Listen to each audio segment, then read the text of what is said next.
Meron kasing mga Duterte, no? Lalo na sa mga retired ranks.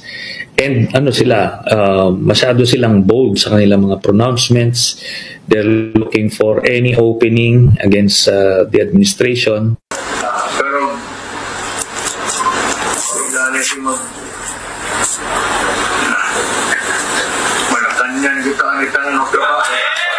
paano natin nalaman na posibleng merong involvement or active recruitment ng military sa distab na ginagawa ni Digong? Paano? Kasi mga kutsero, nagparinig na siya eh. Alala nyo to? Pag-usapan natin ngayon to mga kutsero. Kasi meron kasi nagva-viral na video si Digong eh. Konting konting background. Simula ho 2023, umaano na ho yung hugong na may planong mag-destabilize. In denial ho nung una dyan si General Browner, but it seems, meron na hong, ngayon there is really a cause for concern. Dahil hindi na lang si Digong ang nagsasalita. Oo, nagulat nga ako, sinabi to ni Trillanes. According to the intelligence sources of former Senator Trillanes, meron na hong lehitimo at active recruitment. Well, totoo, matagal nang sinasabi din naman ni Trillanes yan, na meron talagang active recruitment, hindi sa mga nasa active service sa mga members ng PMA. Konting background kasi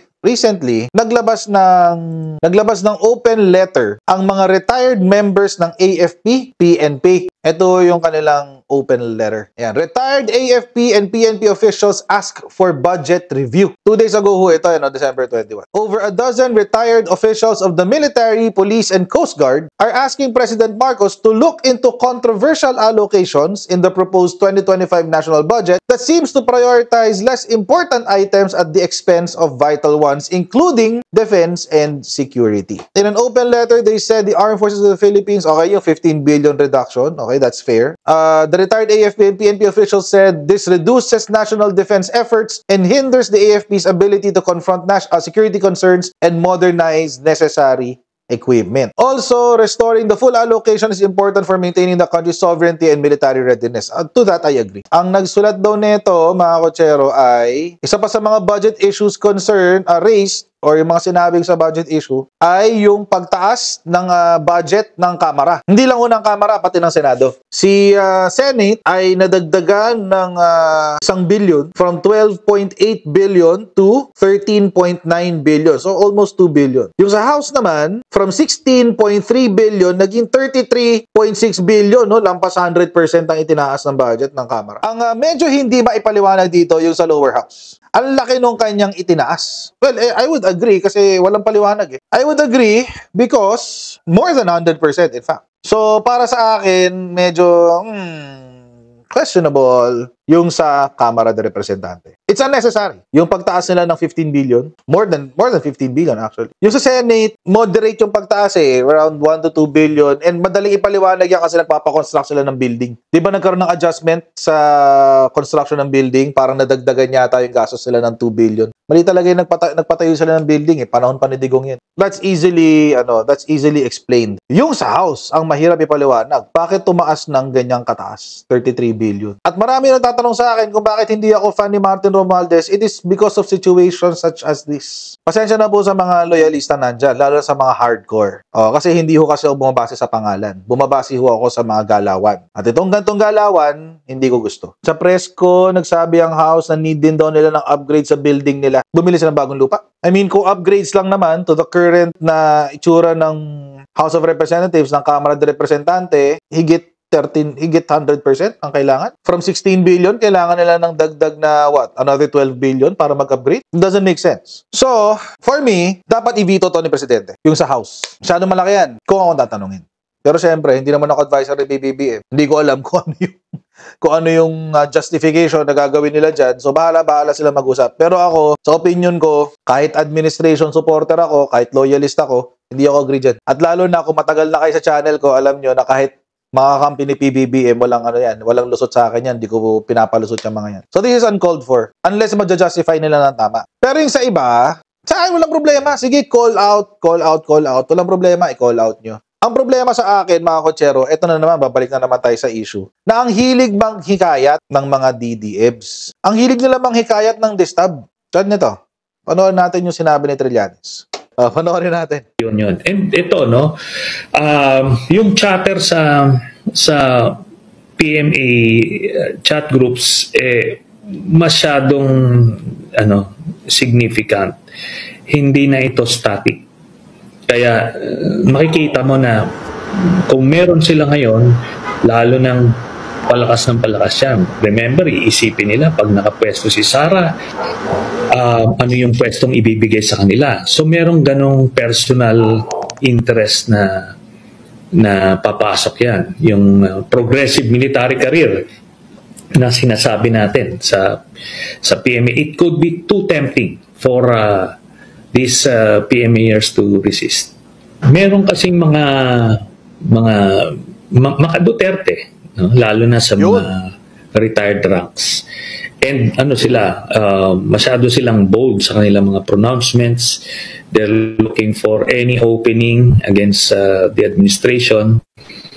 And yun na nga, several months, a year or two down the road, what if magkaroon ng ganong crisis, papasok ito. And ngayon yung mga active, magbe-break ranks ito.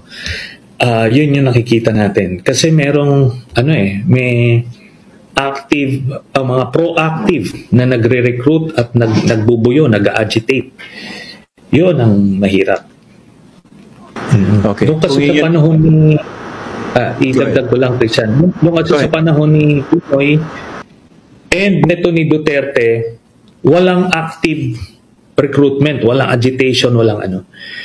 Pero ngayon meron kaya yun ang danger. May mga disgruntled pa.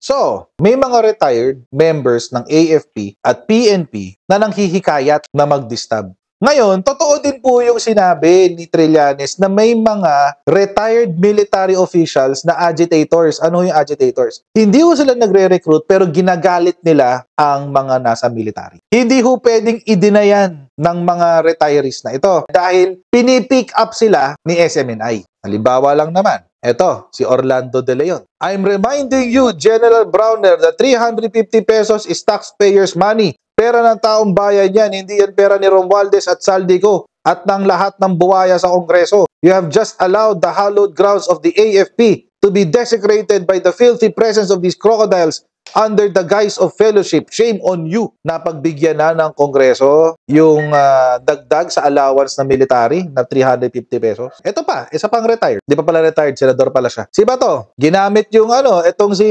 Grijaldo para ipakita sa para pumropaganda o para magsinungaling na inaapi ng administrasyon ang mga pulis. Anong sinabi niya? What's happening to our country? Even the human rights of a police colonel are being trampled on by the government that he has sworn to serve and protect. Huy, Bato de la Rosa, kayo nga hindi nyo nirespeto ang karapatang pantao naming sibilyan nung pinagpapatay nyo yung 30,000 mga pinagkinalaan yung mga poacher at adik, ni hindi nyo man lang kinumpirma, ni hindi nyo inaresto. Anong human rights pinagsasabi mo? Hindi ka marunong umintindi ng human rights. Ang naiintindihan mo lang, personal interest. Anong ginagawa ni Bato de la Rosa? Gusto niyang galitin ang mga nasa PNP. Sino pa? Yung dalawang general, yung isang general sa YouTube, tsaka isang kapitan. Naghahamon pa yung isang kapitan dyan. Papasukin daw ang Malacanang. Mga Ochero, we have more than enough proof to say na meron talagang agitation na nangyayari from the retired members of the security sector. Ngayon, mga Ochero, ito ngayon ang nangyari. Nabasa ko kasi itong post na to. Sabi, Pasko, bagong taon, 3 Kings, tapos kembot ng onte, tapos larga na. Dapat ready na lahat. Sinend sa akin to. Sabi nung nag-send sa akin, Coach, mukhang magkakaroon na. Mukhang gagawin na nila yung kanilang pinaplanong kudeta. Ito ngayon na sinabi ni Digong. May nag-send din sa akin ito. Ito ngayon na sinabi ni Digong, nitong nakaraan lang. Naabog ko'y ka-istorya. Di ko makaklaro karoon yung istorya, pero dili guwapo ang panahon. Base mo kalit na na yung baliktad. Pero itang sa ubos, wala sila. Pero ngayon ang istorya na ako, ako presidente ko. So, muna ko ninyo kay gusto ko ba sila tungkol mag-istorya sa samot lang o magagawan ang lugar mas pulo. Kasi gusto ko istorya. Kung ano siguro sa istorya ng insight. Pero, ilalim si Malacanang kita ang itanong magtrabaho. Narinig niyo yan? Sabi ni Digong, Malacanang talaga tayo nito magtatrabaho. Yan sabi niya. Paano natin nalaman na posibleng merong involvement or active recruitment ng military sa distab na ginagawa ni Digong? Paano? Kasi mga kutsero, nagparinig na siya eh. Alala niyo to? Nung nagsalita siya sa military, di ba? Yung sinabi ni Digong, eto.